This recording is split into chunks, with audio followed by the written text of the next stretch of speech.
hukum meswaba ilmu udi kitinga koro abasadi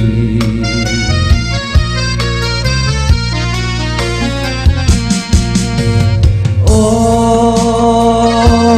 kuatku tuntuai madatu ajalako sekunang dangita satu melang terjaya. Assalamualaikum warahmatullahi wabarakatuh. Waalaikumsalam warahmatullahi wabarakatuh. Alhamdulillahirabbil alamin. Langsung aja Bapak Ibu, terima kasih puji syukur kehadirat Allah Subhanahu wa taala yang mana pada siang hari ini kita telah diberikan kesehatan sehingga kita dapat berkumpul di Kombel Yayasan Indonesia Juara pada siang hari ini dalam keadaan sehat walafiat. Amin. Salawat beriring salam. Marilah kita ucapkan pada junjungan Nabi besar kita Nabi Muhammad. Semoga tetap tercurahkan rahmat hidayah serta inayahnya buat beliau, sahabat dan para pengikutnya hingga yaumil akhir. Amin. Amin.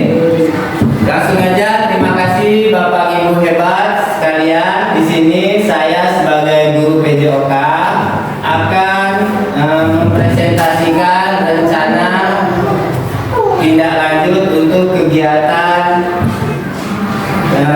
SEM kita atau Sport Education Model di akhir semester ini. Langsung aja di sini saya presentasikan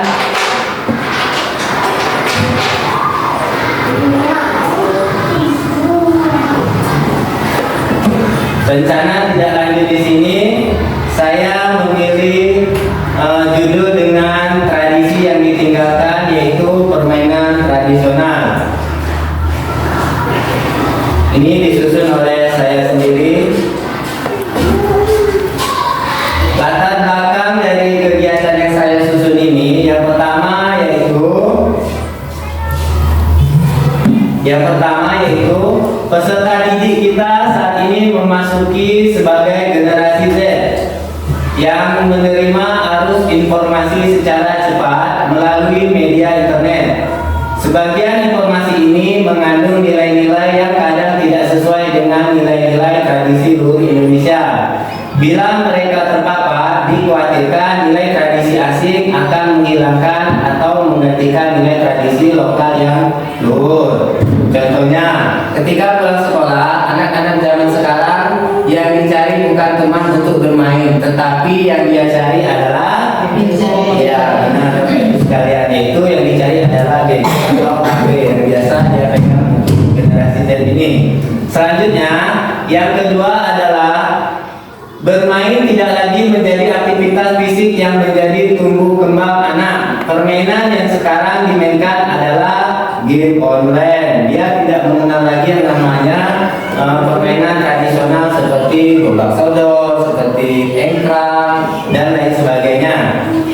Yang ketiga, PJOK merupakan bagian integral dari pendidikan secara keseluruhan yang memiliki peran dalam membina pertumbuhan fisik, pengembangan fisikis, serta keterampilan motorik, pengetahuan dan penghayatan nilai-nilai pembentukan pola hidup yang sehat. Yang keempat, permainan tradisional dalam pembelajaran PJOK dapat membantu anak dalam bersosialisasi.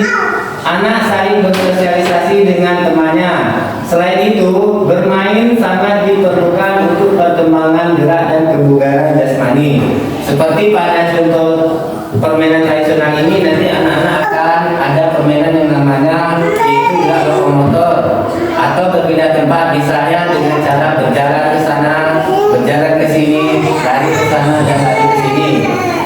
Selanjutnya di sini tujuan dari program yang saya buat yaitu yang pertama, menumbuhkan rasa menghormati terhadap keanekaragaman budaya.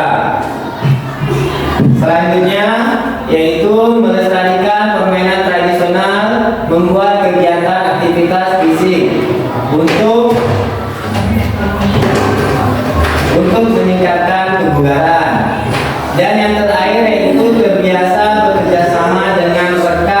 sejawat atau kelompok untuk memecahkan masalah. Langsung aja Bapak Ibu sekalian, yang selanjutnya yaitu capaian yang diharapkan. Yang pertama yaitu pengenalan. Aktivitas untuk membantu murid dapat terlibat aktif.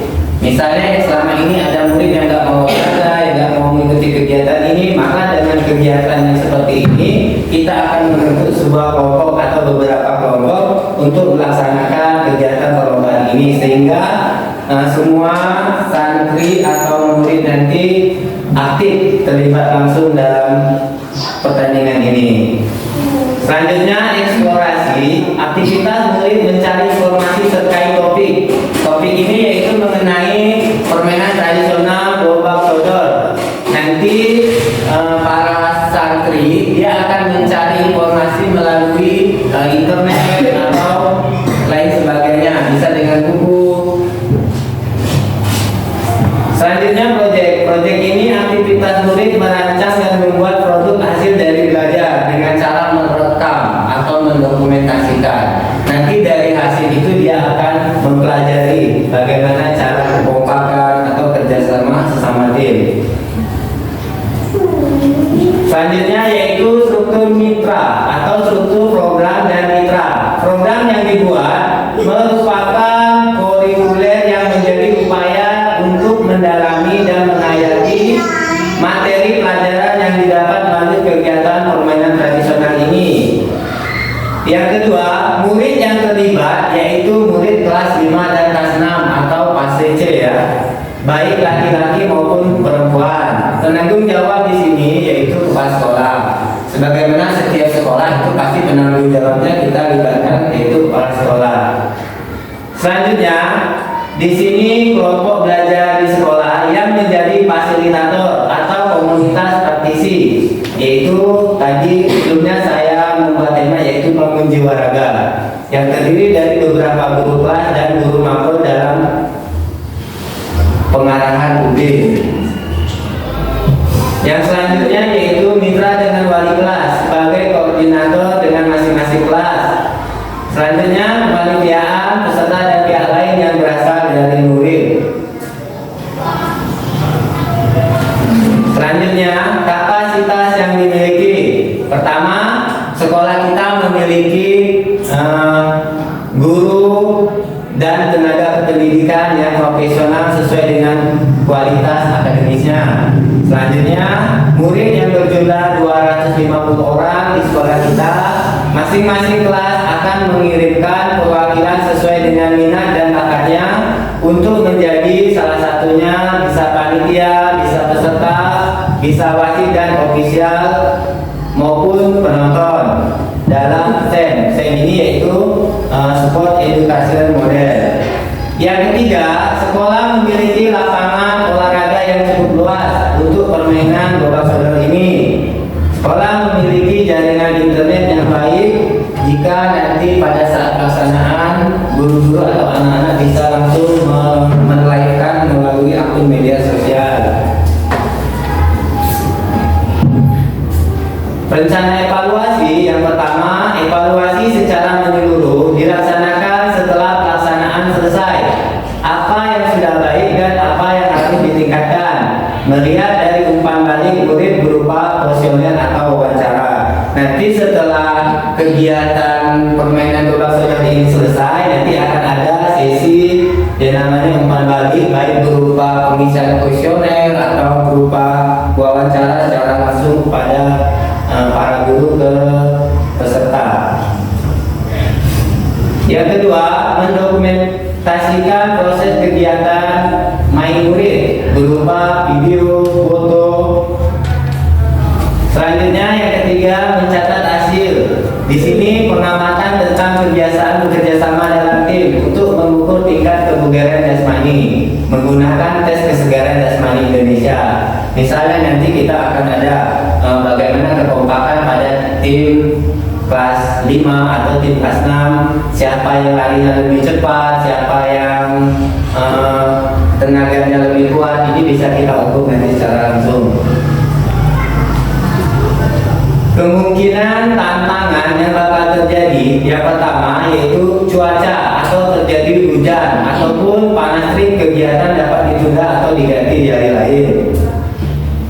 Yang kedua, kegiatan sekolah yang bentrok antar kelas.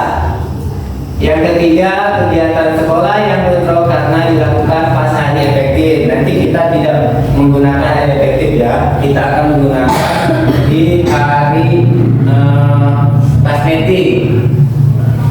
Selanjutnya, evaluasi dan umpan balik, memberikan evaluasi yang efektif dan memberikan umpan balik yang konstruktif kepada setiap peserta. Dan tim lainnya dilaksanakan di akhir semester setelah ujian sumatif awal semester. Demikianlah presentasi SEM, yaitu pelaksanaan kegiatan yang akan dilaksanakan di akhir semester yang sudah saya rancang dan sudah saya susun. Mungkin dalam presentasi ini ada yang ingin ditanyakan dari Bapak Ibu. Kami persilakan. Ya, terima kasih kepada Ustazah Desi sebagai guru fase A ya, sekaligus sebagai kepala sekolah. Kami persilakan pertanyaannya. Apakah anak-anak di kegiatan yang bakal Ustaz lakukan ini, anak-anak yang berada di fase A itu ikut andil dalam kegiatan ini kan? Oh iya, baiklah, terima kasih atas pertanyaannya kepada Ustazah Desi. Langsung aja saya jawab. Apakah pada fase A ini anak-anak akan ikut ya, ikut hadir dalam kegiatan ini? Mungkin untuk fase A, karena anak-anak ini dia hobi lari ke sana, lari ke sini, tapi dia nanti belum tahu sih larinya itu lari ngapain ya. Jadi kita libatkan untuk fase A ini, khusus fase A, yaitu dia nanti akan menjadi sebagai supporter langsung dalam kegiatan ini. Sedangkan yang akan bermain nanti akan dilaksanakan oleh anak yang kelas 5 atau 6, 5 dan 6 fase B, fase C ya. Selanjutnya Bapak Ibu, apa ada pertanyaan lain? Ya, kepada saya Nur, kami persilakan. Oke, saya dari fase B mau bertanya pada Sandra untuk mengenai fase B itu kan ikut andilnya ngapain di dalam apa namanya ketika fase C itu bermain, seperti fase A tadi yang kata Sandra dia mungkin menjadi supporter, karena kalau untuk fase B itu ngapain? Ya, baiklah, terima kasih kepada Ustazah Nur dari guru fase B ya. Langsung aja saya jawab pertanyaannya, yaitu apa tugas yang bakal dilakukan ketika nanti fase C akan melaksanakan kegiatan perlombaan ini. Mungkin untuk fase B di sini akan terlibat langsung, yaitu sebagai pengisi acara. Bisa jadi nanti sebagai pembukanya, bisa jadi sebagai ada MC-nya seperti itu, atau sebagai wasit, sebagai MC, sebagai pencatat skor. Sudah paham Ustazah Nur? Terima kasih pada Ustazah Nur. Ustazah yang lain, apakah masih ada pertanyaan? Baiklah, kalau tidak ada pertanyaan, terima kasih atas waktu yang telah diberikannya pada kelompok belajar kita hari ini. Saya sebagai guru PJOK telah menjelaskan tentang presentasi yang akan kita laksanakan pada semester ini. Langsung aja saya tutup, saya ucapkan terima kasih. Marilah kita tutup pembahasan ini atau komentar ini dengan membaca lafaz hamdalah dan doa penutup majelis.